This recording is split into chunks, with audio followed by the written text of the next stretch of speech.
Italy दौरे पर प्रधानमंत्री नरेंद्र मोदी। भारतीय समुदाय के लोगों ने किया प्रधानमंत्री नरेंद्र मोदी का ग्रैंड वेलकम। जॉर्जिया मेलोनी ने पीएम संग शेयर की फोटो।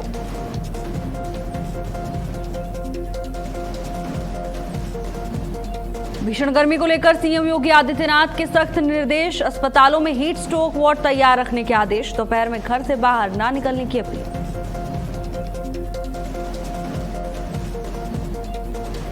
कांग्रेस नेता राहुल गांधी का आज अमेठी दौरा। जनपद मुख्यालय पहुंचेंगे राहुल गांधी। कई कार्यक्रमों में शामिल होंगे।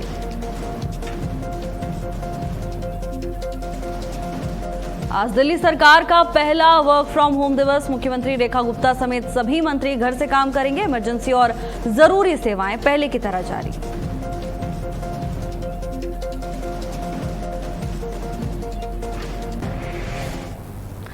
नमस्कार, बहुत स्वागत है आपका। भारत अपडेट देख रहे हैं आप। मैं हूं आपके साथ भावना त्रिपाठी। बुलेटिन की शुरुआत करेंगे बड़ी खबर के साथ। इटली दौरे को लेकर प्रधानमंत्री नरेंद्र मोदी का सोशल मीडिया पर एक पोस्ट सामने आया। लिखा, कल शाम रोम में गर्मजोशी भरे स्वागत के लिए आभार। इटली में रहने वाले भारतीय समुदाय का बहुत बहुत आभार। भारत के प्रति उनका गहरा स्नेह है। भारत और इटली संबंधों को मजबूत बनाने में उनकी प्रतिबद्धता सराहनीय है। दुनिया में भारतीय प्रवासी समुदाय हमारे राष्ट्र को गौरवान्वित कर रहे हैं। प्रधानमंत्री नरेंद्र मोदी ने सोशल मीडिया पर यह पोस्ट साझा किया, जहां उन्होंने गर्मजोशी से हुए स्वागत पर आभार जताया, भारतीय समुदाय का आभार जताया। उन्होंने इटली दौरे को लेकर सोशल मीडिया पर अपनी भावनाएं साझा की। लिखा, दुनिया में भारतीय प्रवासी समुदाय हमारे राष्ट्र को गौरवान्वित कर रहे हैं। सोशल मीडिया पोस्ट भी आपको दिखा रहे हैं। तो उन्होंने तमाम तस्वीरें भी साझा की, जहां प्रधानमंत्री नरेंद्र मोदी के स्वागत के लिए भारी संख्या में लोग एकजुट हुए।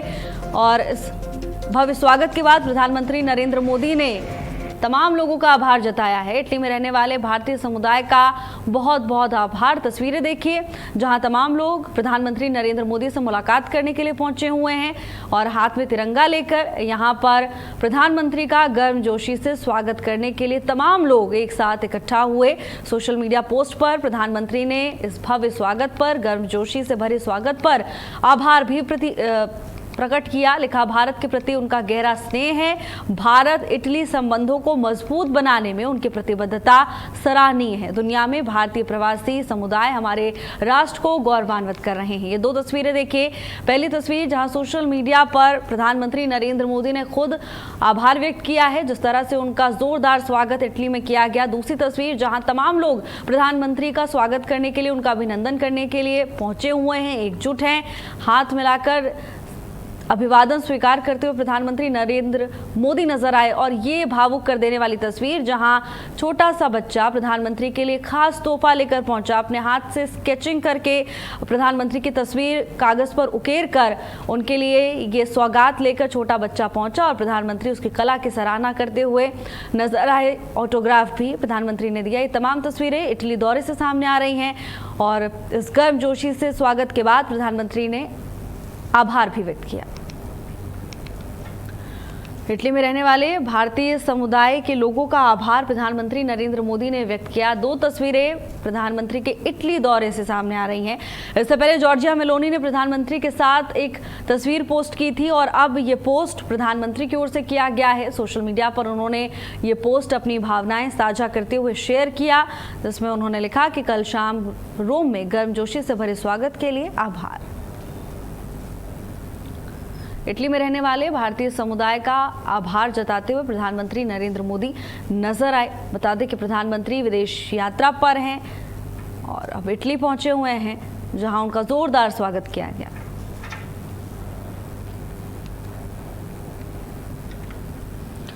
ये दो तस्वीरें। पहली तस्वीर जहां सोशल मीडिया पर प्रधानमंत्री ने आभार व्यक्त किया है। जोरदार स्वागत प्रधानमंत्री का हुआ और इसी से भावुक होकर प्रधानमंत्री ने आभार व्यक्त किया। आज मुख्यमंत्री योगी आदित्यनाथ ऑनलाइन संवाद करेंगे। वीडियो कॉन्फ्रेंसिंग के माध्यम से विधायकों से संवाद करेंगे सीएम योगी। आज शाम 5 बजे विधायकों के साथ संवाद करेंगे। कार्य योजना को लेकर वीडियो कॉन्फ्रेंसिंग के जरिए संवाद सीएम योगी आदित्यनाथ की ओर से किया जाएगा। शाम 5 बजे का समय निर्धारित किया गया है, जहां तमाम विधायक वीडियो कॉन्फ्रेंसिंग के जरिए जुड़ेंगे और अपने अपने क्षेत्रों की तमाम बातें बिंदुवार मुख्यमंत्री के समक्ष रखेंगे। इसके साथ ही कार्य योजना को लेकर भी वीडियो कॉन्फ्रेंसिंग के दौरान चर्चा होगी। जिस तरह से उत्तर प्रदेश में बीते कुछ दिनों से मौसम ने लोगों की मुश्किलें बढ़ाई हुई हैं, तो वहीं सरकार पूरी तरह से इस चुनौती से निपटने के लिए अपनी तैयारियां मजबूत करने में जुटी हुई है। ऐसे में संभावना है कि इस बैठक के दौरान, इस वीडियो कॉन्फ्रेंसिंग के दौरान इन तमाम मुद्दों को लेकर चर्चा की जाए। पहले बारिश और अब गर्मी ने लोगों की मुश्किलें बढ़ा दी हैं। जनजीवन अस्त व्यस्त है, लोगों को परेशानी का सामना करना पड़ रहा है। भीषण गर्मी की वजह से हीट स्ट्रोक और डिहाइड्रेशन जैसी बीमारियों की चपेट में लोग आ रहे हैं। ऐसे में सरकार की ओर से इन तमाम बिंदुओं को लेकर तैयारियां तेज की जा चुकी हैं। इससे पहले मुख्यमंत्री योगी आदित्यनाथ ने अस्पतालों को ये निर्देश भी दिए हैं कि हीट स्ट्रोक वार्ड पहले से ही तैयार रखें, और इसी दिशा में तमाम बैठकें भी देखने को मिल रही हैं। तमाम बिंदुओं को लेकर विधायकों के साथ संवाद करेंगे। कार्य योजना को लेकर चर्चा होगी, कैसे तमाम योजनाओं को धरातल पर उतारना है जिससे अंतिम व्यक्ति तक योजनाओं का लाभ पहुंच सके। तमाम चीजों को लेकर गाइडलाइंस भी तैयार हो सकती हैं। कार्यक्रम की और कार्य योजनाओं की रूपरेखा को लेकर भी वीडियो कॉन्फ्रेंसिंग के दौरान चर्चा संभव। शाम 5 बजे सभी विधायक वीडियो कॉन्फ्रेंसिंग के जरिए जुड़ेंगे। बता दें कि प्रधानमंत्री की ओर से अपील की गई कि जितना हो सके ईंधन का इस्तेमाल कम करें, और इसी दिशा में एक कदम, क्योंकि बैठक वीडियो कॉन्फ्रेंसिंग के जरिए।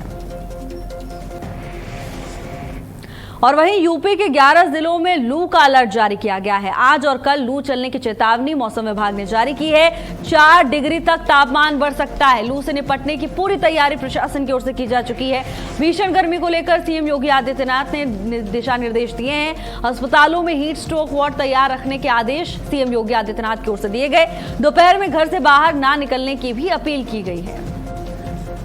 प्रदेश में गर्मी लगातार कहर बरपा रही है। भीषण गर्मी से लोग त्रस्त हैं। तस्वीरें देखिए जहां अपने आप को कवर करके लोग सड़क पर निकलते हुए दिखाई दे रहे हैं, तरल पदार्थों का इस्तेमाल कर रहे हैं। तो वहीं लू का अलर्ट प्रदेश में जारी किया गया है। ऐसे में अस्पतालों में हीट स्ट्रोक वार्ड तैयार रखने के आदेश सीएम योगी आदित्यनाथ की ओर से दिए गए हैं। इसके साथ ही तमाम गाइडलाइंस भी जारी की गई हैं, जिसके तहत अपील की जा रही है कि अगर जरूरी ना हो तो घर से बाहर ना निकलें। अनावश्यक रूप से घर से दोपहर में बाहर निकलने से बचें। यूपी के 11 जिलों में लू का अलर्ट जारी किया गया है। आज और कल लू चलने की चेतावनी मौसम विभाग की ओर से जारी की गई है। इसके साथ ही तापमान में इजाफा भी हो सकता है। 4 डिग्री तक तापमान बढ़ सकता है, जो लोगों की मुश्किलों को और बढ़ाएगा। लेकिन ऐसे में स्वास्थ्य विभाग की ओर से भी लगातार ये अपील की जा रही है कि जितना हो सके अपना ख्याल रखें। इस बदलते मौसम में, इस भीषण गर्मी में अपनी सेहत का ख्याल रखें, अपनों का ख्याल रखें। गर्मी में बाहर ना निकलें, और अगर आपको जरूरी काम से बाहर निकलना पड़ रहा है तो अपने सर को कवर करके बाहर निकलें। आंखों पर चश्मे का इस्तेमाल भी कर सकते हैं धूप से बचाव के लिए। डिहाइड्रेशन से इस समय बचना बहुत जरूरी है, क्योंकि भीषण गर्मी की वजह से लोग डिहाइड्रेशन का शिकार हो जाते हैं, जिसके चलते उन्हें मुश्किलें होती हैं। ऐसे में जितना हो सके पानी पिए, तरल पदार्थों का इस्तेमाल करें। खाने पीने का खास तौर पर ध्यान रखना जरूरी है। ऐसे समय में ऐसे फलों का सेवन करें जिनमें पानी की मात्रा ज्यादा है, जिससे इन तमाम चुनौतियों से निपटने में आसानी हो। तो वहीं भीषण गर्मी को लेकर सीएम योगी आदित्यनाथ भी पूरी तरह से सतर्क नजर आ रहे हैं। अस्पतालों को उन्होंने सख्त निर्देश दिए हैं कि अस्पतालों में पहले से ही हीट स्ट्रोक वार्ड तैयार किए जाएं, क्योंकि जिस तरह से भीषण गर्मी पड़ रही है, लोग हीट स्ट्रोक की चपेट में आ जाते हैं। और ऐसे में बहुत ज़रूरी होता है कि तुरंत हीट स्ट्रोक आने पर इलाज मुहैया कराया जाए। कहीं ऐसा ना हो कि इंतजाम की कमी के चलते मरीज परेशानी में पड़ जाए। इसी को देखते हुए ये तमाम दिशा निर्देश सीएम योगी आदित्यनाथ की ओर से जारी किए गए हैं, जहां अस्पतालों को सख्त तौर पर कहा गया है कि पहले से ही हीट स्ट्रोक वार्ड तैयार रखें, जिससे अगर कोई मरीज हीट स्ट्रोक से पीड़ित अस्पताल पहुंचता है तो उसके इलाज में किसी भी तरह की कोई देरी ना हो और समय से इलाज मिलने पर उसका स्वास्थ्य ठीक हो सके। मौसम लगातार लोगों के लिए मुश्किल का सबब बना हुआ है। इससे पहले आंधी और बारिश ने पूरे प्रदेश में जमकर तबाही मचाई और अब भीषण गर्मी, लू और तपिश लोगों के लिए मुश्किल बढ़ाता जा रहा है। तो वहीं मौसम विभाग की ओर से जारी की गई चेतावनी भी चिंता का विषय बनी हुई है। आज और कल लू की चेतावनी मौसम विभाग की ओर से जारी की गई है। 4 डिग्री तक तापमान भी बढ़ सकता है, यानी तपिश और लू चलने की वजह से परेशानियां बढ़ सकती हैं।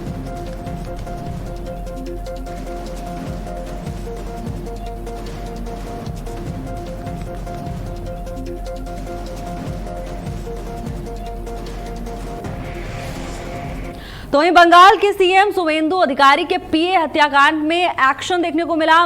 मामले में वाराणसी से बड़ी गिरफ्तारी की गई है। सीबीआई ने वाराणसी से आरोपी को गिरफ्तार किया है। देवरिया थाना जमनिया निवासी विनय राय को गिरफ्तार किया गया है। बड़ी खबर, जहां बंगाल के मुख्यमंत्री शुवेंदु अधिकारी के पीए हत्याकांड के बाद हड़कंप मच गया था, पूरे देश में सनसनी थी और इस मामले को लेकर सीबीआई की ओर से कार्रवाई की जा रही थी। मामला सीबीआई को हैंडओवर किया गया। मामले में बड़ी गिरफ्तारी हुई है।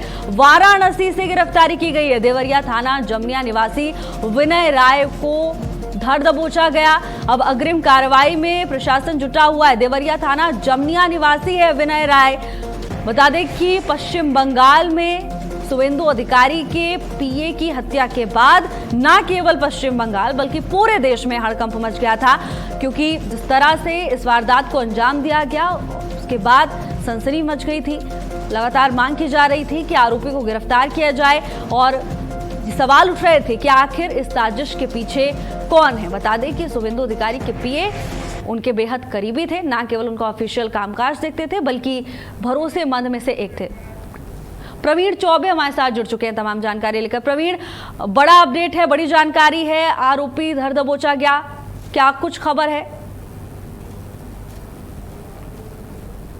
इनपुट मिले थे कि विनय राय जो इस चंद्रनाथ हत्याकांड जो शुवेंदु अधिकारी के पीए थे, वो वाराणसी में छुप कर बैठा हुआ है और सीबीआई ने पूरी तरह जाल बिछाया और विनय राय पंपम जो 40 वर्ष की उम्र बताई जा रही है, आरोपी देवरिया गांव निवासी गाजीपुर जनपद का रहने वाला है और वो उसको गिरफ्तार कर सीबीआई के जेल कोर्ट में पेश करती है और तुरंत उसके बाद 2 दिन की रिमांड लिया जाता है और आरोपी को लेकर के जो है वो सीबीआई जो है बंगाल चली गई जो है। बिल्कुल प्रवीण, किस तरह से संलिप्तता है इस आरोपी की इस पूरे मामले में?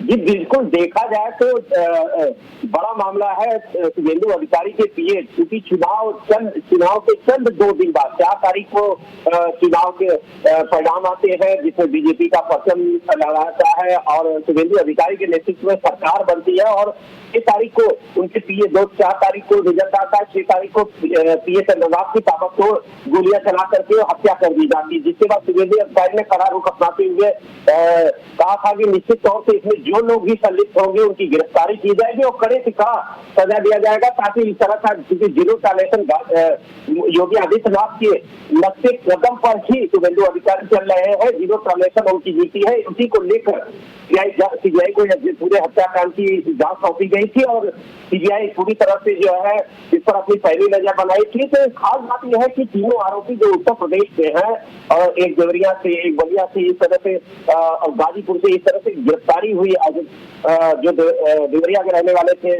उनकी गिरफ्तारी जो है अयोध्या से हुई। आज विनय राय की जो गिरफ्तारी हुई उसको लेकर बड़ा हड़कंप मच गया। काशी में इस तरह का माहौल देखने को मिला कि जब लोगों को इस तरह का पता चला कि शुवेंदु अधिकारी पीए चंद्रनाथ की हत्या में आरोपी है विनय राय, उसको देखकर ऐसा लगा ही नहीं। लोगों ने जब लोगों को यह पता लगा कि ये इतना बड़ा मास्टरमाइंड और इस तरह का आरोपी है जो पहले भी जेल जा चुका है, हत्या कई तरह के गैंगस्टर एक्ट तक की कार्रवाई इस व्यक्ति के ऊपर हुई है लगातार, क्योंकि इससे पहले भी गाजीपुर में मरकू यादव हत्याकांड में आरोपी रह चुका है, जेल काट चुका है। अभी हाल ही में ये जो है तिहाड़ जेल से छूट करके बाहर आया था और अपनी गतिविधियों में संलिप्त हो गया। कहीं न कहीं ये माना जा रहा है कि ये सुपारी किलर है, इनको किलिंग के लिए किसी न किसी ने जो है सुपारी दी थी और ये सारे जो गैंग के लोग हैं इन लोगों ने एक सुनियोजित रचना की, उसके बाद जो है चंद्रनाथ की हत्या की है।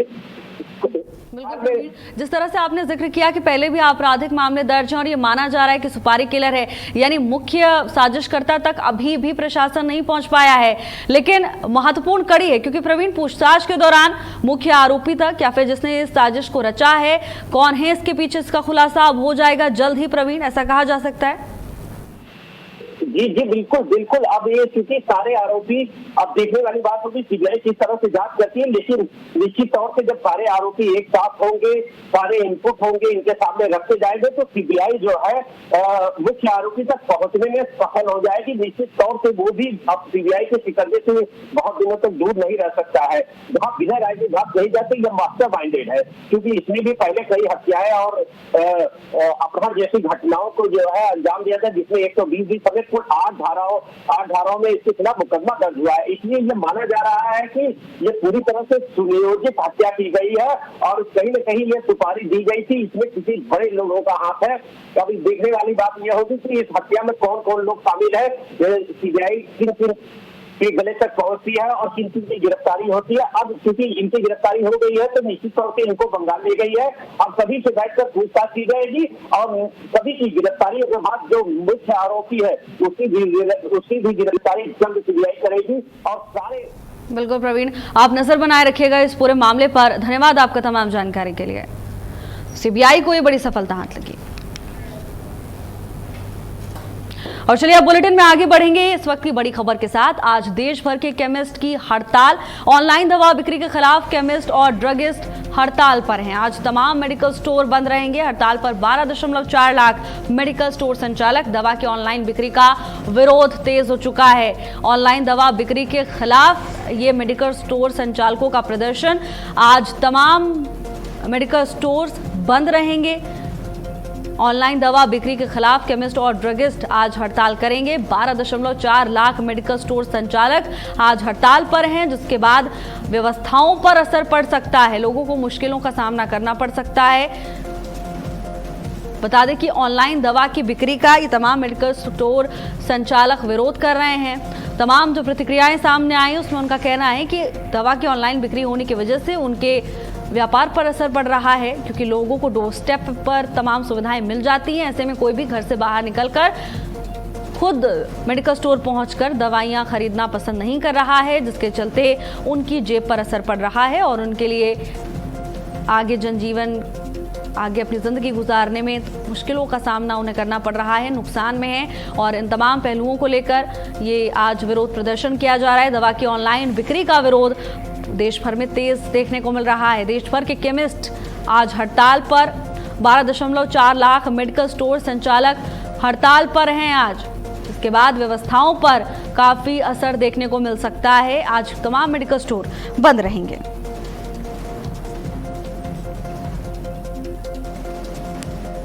ऐसे में मरीजों के लिए ये मुश्किल भरी खबर सामने आ रही है। दवा की ऑनलाइन बिक्री का विरोध किया जा रहा है। आज देश भर के केमिस्ट हड़ताल पर हैं। विरोध प्रदर्शन। स्नेह कमल हमारे साथ जुड़ चुके हैं तमाम जानकारी लेकर। स्नेह कमल, क्या कुछ है पूरा मामला? तमाम मेडिकल स्टोर्स आज बंद रहेंगे, पीछे इसके क्या मुख्य कारण बताया जा रहा है?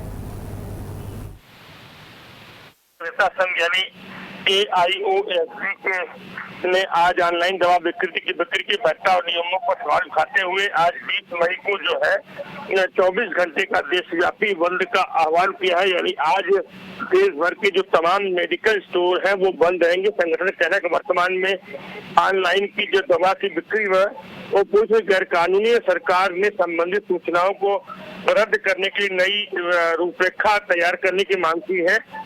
AIOCD के राष्ट्रीय अध्यक्ष जय सिंधे ने बताया कि हाल में शुरू हुई ऑनलाइन दवा की बिक्री नियमों का उल्लंघन करती है। विशेष रूप से GSR 817 सूचना का जिक्र किया, जिसे संगठन ने पहले ही अनुचित बताया था। उन्होंने कहा कि ऑनलाइन दवा बिक्री से जो माफिया को बढ़ावा मिलता है, इससे एक मजबूत IT बुनियादी ढांचे की आवश्यकता है, इसका भी अभाव है। संगठन ने मुख्य 3 मांगे रखी है। GSR 817 सूचना को रद्द करना, AIOCD का मानना है कि यह सूचना ऑनलाइन दवा बिक्री को वैध बनाने के लिए पर्याप्त नहीं है, इसे तत्काल रद्द किया जाएगा। इसके साथ नई नियामक रूपरेखा मसौदा तैयार करना इनकी मांग है। मौजूदा सूचना को रद्द करने संगठन ने एक नई नियामक रूपरेखा के निर्माण की मांग की है, जो ऑनलाइन दवा की बिक्री को नियंत्रित करे। और तीसरा है कि ऑनलाइन दवा की बिक्री पर तत्काल रोक लगे। सबसे महत्वपूर्ण मांग यह है कि ऑनलाइन दवा की बिक्री तत्काल रूप से बंद कर दी जाए। ये तमाम जो मांगे हैं, मुख्य रूप से उनकी 3 मांगे, इसको लेकर अखिल भारतीय दवा विक्रेता संघ ने जो है सरकार से मांग की और आज 24 घंटे की जो है हड़ताल पर जा रहे हैं। यानी देश भर के जो तमाम मेडिकल स्टोर हैं वो बंद रहेंगे, लेकिन साथ साथ यह भी उन्होंने कहा कि जो आवश्यक आकस्मिक दवाएं होंगी, जो तो इमरजेंसी वाली दवाएं होंगी, उसे हम जो है मरीजों को जरूर देंगे। लेकिन इससे भी जो प्रधानमंत्री औषधि योजना के तहत जो प्रधानमंत्री जन औषधि केंद्र है वो खुले रहेंगे, तो जो निजी दवा की दुकानें हैं वो बंद रहेंगी। वहीं सरकारी या प्रधानमंत्री औषधि योजना के तहत दुकानें आज खुली रहेंगी। हालांकि देखिए, इस पूरे मामले के 2 पहलू हैं। एक तो जो आपने अभी जिक्र किया कि नियमों का पालन नहीं करने की बात कही जा रही है, दूसरी तरफ क्योंकि ऑनलाइन ज़्यादा लोग प्रेफर कर रहे हैं, फिर चाहे वो दवाइयाँ हो या कोई भी अन्य सामान हो, तो ऐसे में जो लोग अपनी दुकानें, अपने मेडिकल स्टोर खोलकर बैठे हुए हैं, उनके लिए ये चुनौती भरा हो जाता है, क्योंकि उनके भी व्यापार पर असर पड़ता है। स्नेह कमल, ये बताइए, क्योंकि तमाम मांगे रखी गई हैं, अब तक क्या इन पर किसी भी तरह का कोई रिएक्शन सामने आया है क्या कि मांगे मानी जाएंगी, या फिर कैसे ये मामला सुलझेगा? जी, अभी सरकार की ओर से सदन में कोई बयान नहीं आया, लेकिन जिस बात का जिक्र आपने किया, ऑनलाइन की दवा बिक्री, ऑनलाइन कोई भी सामानों की बिक्री जो होती है, वो इस समय कम से कम ग्राहक को एक सहूलियत देती है। ग्राहक घर बैठे जो है वो सामान हो, चाहे औषधि हो, चाहे अपने दैनिक उपयोग की चीजें हो, वो पा जाता है। और कभी कभी यह भी देखने को मिलता है कि जो चीज दुकानों पर जिस रेट में मिलती है, उससे सस्ती चीजें जो है फ्री आप डिलीवरी यानी मुफ्त में घर पहुंच जाती है। तो आज उपभोक्ता जो है अपना फायदा देखते हुए ये कहता है कि हमें जब सेम प्रोडक्ट कम कीमत में घर बैठे मिलता है, तो हम दुकान जाने की या बाजार जाने की जहमत क्यों उठाए। लेकिन वही जो है दवा विक्रेता संघ भी कहता है, इससे हमारे व्यापार पर असर पड़ता है। हम काफी दिनों से अपना पैसा लगा व्यापार करते हैं, तो सरकार तत्काल ऑनलाइन जो दवा की बिक्री है उसे रोके। अब ये सरकार के पाले में है, देखना सरकार आज क्या कुछ निर्णय करती है।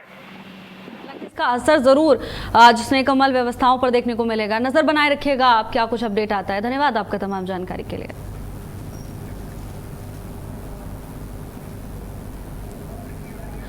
तो वहीं सब्जी के दामों में बढ़ोतरी होने की वजह से इसका असर अब आम आदमी की जेब पर पड़ने लगा है। महंगी हुई सब्जियों को लेकर विक्रेता परेशान हैं, काफी नाराज भी दिखाई दे रहे हैं। वहीं महंगाई को लेकर भारत अपडेट के संवाददाता जितेंद्र भाटी ने लोगों का हाल जाना, क्या कुछ है उनकी राय, क्या कह रहे हैं, सुनिए। पेट्रोल और डीजल के दामों में इजाफा होने के बाद ट्रांसपोर्टेशन महंगी हो गई है और यही वजह है कि अब घर में से जो थाली है, सब्जी की थाली यानी खाने की थाली, उसमें टमाटर, आलू, प्याज दूर होते नजर आ रहे हैं। ऐसे मौजूद है गाजियाबाद की एक सब्जी मार्केट में, यहाँ टमाटर बिक रहे हैं। लाल लाल टमाटर भैया टमाटर लगा रहे हैं क्योंकि टमाटर बेच रहे हैं और अभी कुछ देर बाद यहाँ तमाम ग्राहक आएंगे जो टमाटर खरीदेंगे। भैया क्या भाव दे रहे हैं टमाटर? भैया 40 रुपये किलो। पहले क्या भाव था? पहले 30 था, थोड़ा महंगा हो गया था। क्या लगता है क्या कारण है महंगाई का? महंगाई का कारण मुझे पता नहीं सर। क्या लगता है ट्रांसपोर्टेशन जिस तरीके से डीजल पेट्रोल में बढ़ोतरी हुई दामों में, यही वजह है? हाँ, यही वजह है। हो सकता है ये कह रहे हैं कि ये वजह हो सकती है, हालांकि ये पूर्ण रूप से प्रमाणित बात नहीं है, क्योंकि ये कह रहे हैं ट्रांसपोर्टेशन है कि इसका मुख्य कारण हो सकता है। ये लाल टमाटर जो अभी से कुछ देर पहले अभी उन्होंने बताया कि 40 रुपये मिल रहा है और इससे पहले ये 30 रुपये किलो मिल रहा था। आइए आपको और दिखाते हैं किस तरीके से यहाँ पर टमाटर, फलियाँ और अन्य जो सामान है वो यहाँ मिल रहा है। ये फली यहाँ मिल रही है, फली की दुकान लगाई गई है। अब यहाँ पर खरीदार आएंगे और खरीदार से सब्जी सब्जी खरीदने के लिए आए हैं? सब्जी खरीदने के लिए आए। अच्छा, आपसे जानना चाहेंगे किस तरीके से क्या लग रहा है, महंगाई सब्जी जो है दामों में इजाफा हुआ है? इजाफा तो अगर पेट्रोल डीजल बढ़ेगा तो नेचुरल लोड सब चीज़ बढ़ेगा। 4 रुपये केजी तो हर चीज़ बढ़ जाएगा। क्योंकि 4 रुपया बढ़ गया, कल को 5 रुपये हो तो 5 रुपये बढ़ेगा। क्योंकि लाना तो लोड ट्रक लाएगा ना, उसको डीजल ही तो लाएगा। मंडी जाएगा, फिर मंडी से आएगा। तो अगर पेट्रोल डीजल बढ़ेगा तो महंगाई बढ़ेगी, कोई किसी का बात नहीं रोक सकता। अच्छा, घर में अगर कमाने वाला एक हो और खाने वाले 5 हों, तो क्या घर में जो खाने वाली थाली है उसमें मुख्य सब्जियां दूर होंगी? बिल्कुल होंगी, बिल्कुल होंगी, बिल्कुल। आपकी जेब पर असर पड़ा है? बिल्कुल पड़ेगा साहब। आजकल अब मिनिमम वेज क्या रखा है आपने? 18,000 रखा है। ठेकेदार क्या देता है? आप उसको तो कहते हमने 18,000 दे दिया। अब वो उसका क्या करता है, बैंक में आप हो जैसे या मैं हूँ, मैं ठेकेदार के साथ काम करता हूँ, तो ठेकेदार क्या करता है, हमें मिनिमम वेज देगा जी 18,000 देंगे। और क्या करेगा, हमारे ATM कार्ड भी ले लेगा, पासबुक भी ले लेगा, और इधर से 18,000 डालेगा और उधर से निकाल देगा 8,000, हमें 12,000 दे देगा। तो आप न तो लेबर लॉ लागू कर सकते हो, क्योंकि बैंक में तो आपके 18,000 की वास्तविकता तो आपको 8-10 हज़ार ही मिला। बिल्कुल सही बात है, बिल्कुल सही बात। क्यों मिनिमम वेज कौन कर रहा है खाली, और उसको बैंक अकाउंट में इस रेट में, और इस रेट में सब्जियां किस तरीके से खरीदें, पेट्रोल डीजल किस तरीके से खरीदें हैं? पेट्रोल डीजल किस तरीके से खरीदा जाए, और गैस की जो की देख लो, उसमें गैस की तो देख लो। ये खरीदार हैं जो कि यहाँ पर सब्जी खरीदने के लिए आए थे, और उन्होंने साफ तौर से एक पूरी तरीके से महंगाई का कारण बताया है। जिस तरीके से जो सब्जी महंगी है, लेकिन कुछ लोग कह रहे हैं कि सब्जियों में के जो दाम है उनमें ज़्यादा इजाफा नहीं हुआ है। हालांकि पेट्रोल और डीजल के और CNG के दामों में जो इजाफा हुआ है उसमें आने वाले समय में हो सकता है सब्जी के दाम पूरी तरीके से बढ़ जाएं। जितेंद्र भाटी, भारत अपडेट, गाजियाबाद। फिलहाल के लिए मेरे साथ बस इतना ही। देश और दुनिया की तमाम बड़ी खबरों के लिए देखते रहिए भारत अपडेट। नमस्कार।